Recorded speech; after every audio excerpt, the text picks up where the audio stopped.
Hello, welcome to the Edison Library's online presentations. This is part 2 covering basic information about databases. We are currently on Edison's main page. In order to get to the library's website, you need to go to the bottom left-hand corner here and select the link to the library. Once we click on the library link, it will open up the library's homepage.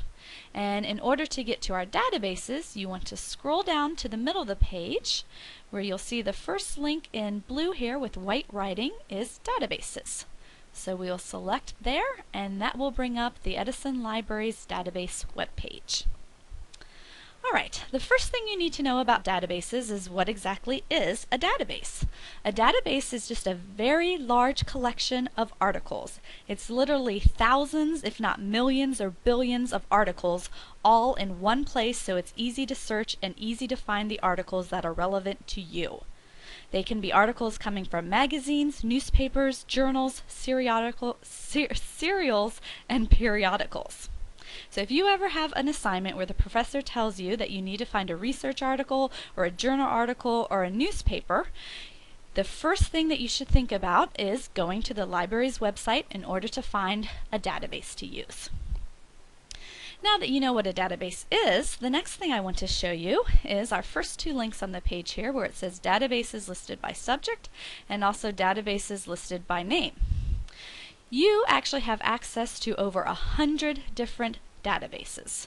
I'm going to click here on the link where it says databases listed by name just to show you all the databases that you have access to that start with the letter A.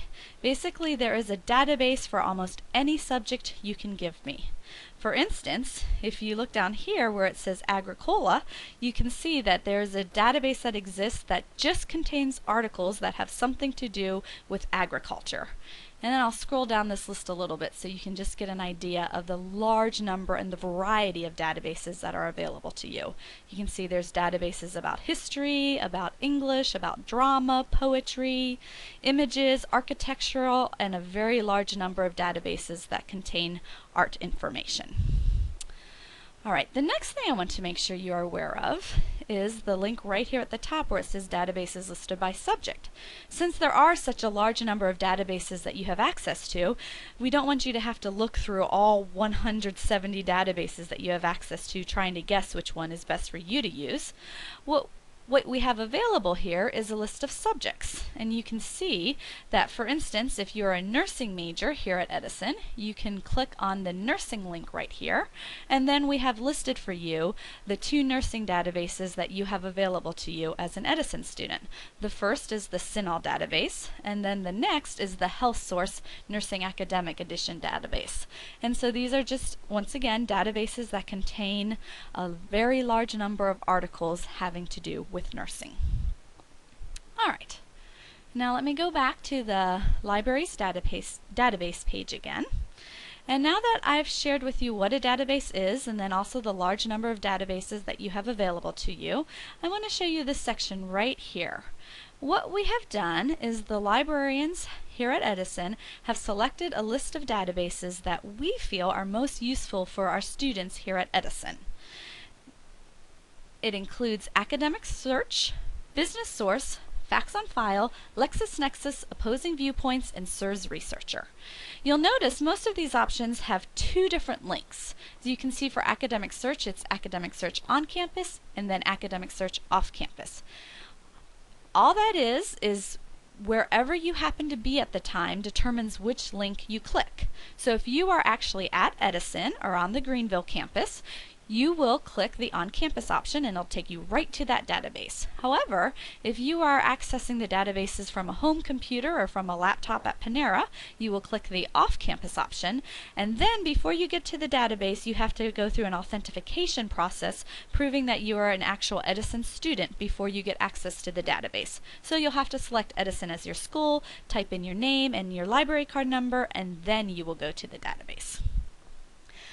The other video presentations covering these databases will go into explicit detail about how to search the individual databases, but for right now I'm just going to give you a broad overview of these databases. The first is academic search. It's our broadest, most general database that we have. I always say if you're not sure which database to go to academic search first because it's a good starting point for your research. Next is the business source database.